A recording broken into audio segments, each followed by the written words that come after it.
সালাম ফেরার পরে দাঁড়ালেন আর বললেন, আর আইতাকুম লাইলাতাকুম হাযিহি, তোমরা বলো তো তোমাদের এই রাত সম্পর্কে। জি, আর আইতাকুম, জি, এটা আরবদের কোনো কথা শুরু করার একটা বাকভঙ্গিমা। আর আইতাকুম মানে আখবিরুনি, আবার কখনো কখনো সতর্ক সজাগ করার জন্য, ভালো করে শুনে রাখো তোমাদের এই রাত সম্পর্কে। তো এই অর্থটি এখানে বেশি উপযুক্ত। তোমাদের এই রাত সম্পর্কে ভালো করে জেনে রাখো।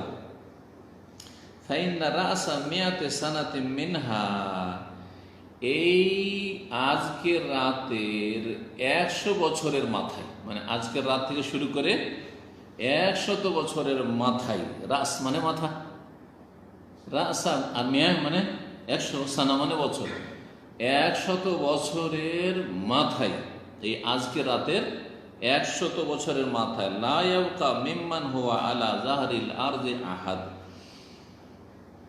যারা পৃথিবীতে রয়েছে তাদের কেউ অবশিষ্ট থাকবে না, বেঁচে থাকবে না,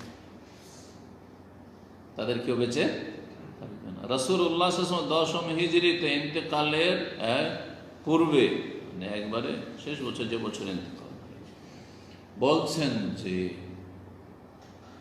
আজকে রাত থেকে শুরু করে 100 বছরের মাথায় আজকে যারা পৃথিবীতে বেঁচে আছে, গোটা পৃথিবীর কথা বলছে, আলা জাহরিল আরদ, ভূপৃষ্ঠে যারাই রয়েছে তাদের আহাদ কেউ বাকি থাকবে না, সবাই মারা যাবে, সবাই মৃত্যুবরণ। এ হাদিসের অর্থ কি? এ হাদিসের একটি অর্থ বলা হয়েছে যে এই উম্মতের বয়স 100 বছরের বেশি সাধারণত যাবে না, ব্যতিক্রম 1001টা, কোনো 1001টা পাওয়া যাবে না 100 বছরের বেশি, তাই না? পরিসংখ্যান নিয়ে আসে। এই জন্য রাসূলুল্লাহ সাল্লাল্লাহু আলাইহি ওয়াসাল্লাম একটি হাদিসে রয়েছে যে আমার উম্মতি মা বাইনা 60 ইলা 70, আমার উম্মতের গড়ান আয়ু হচ্ছে, বয়স হচ্ছে 60 থেকে 70। অধিকাংশ লোক, কেউ 40, 45, 30 এগুলো তো মারা যাচ্ছে, কিন্তু তাদের সংখ্যা অত বেশি না। আর কেউ আবার 80, 90ও মারা যাচ্ছে, তাদের সংখ্যা এত বেশি না। কিন্তু 60-70 ভিতরে যাদের মৃত্যু হচ্ছে এদের সংখ্যা কিন্তু বেশি। অথবা এটাকে একটু ওপরে নিয়েছেন আর ওপরেরটাকে নিচে, তাহলে গড়ান কত হবে? ওই 60 থেকে 70 গড়ায়। আমার উম্মতের সাধারণত বয়স হচ্ছে 60 থেকে 70। ওয়া আকাল্লুহুম মাইয়াজুজ, আর অল্প কিছু লোক এটাকে অতিক্রম করবে, 80, 90, 100, অল্প কিছু লোক। তো রাসূলুল্লাহ এই কথা বলতে চাইছেন যে আমার উম্মতের বয়স আস্তে আস্তে, মানুষের বয়স কমে আসছে, আদম আলাইহিস সালামের যুগ থেকে শুরু করে আস্তে আস্তে কমতে কমতে কমতে এই যুগে মানুষের বয়স 100 বছরের বেশি সাধারণত নয়। যদি কোথাও শোনে গোটা বাংলাদেশে এই একটা লোক আছে 105 বছর বয়স হয়েছে, 110 বছর, গোটা বাংলাদেশে 1-2টা হয়তো খুঁজে পাওয়া যাবে, তাই না? এটা একটা অর্থ।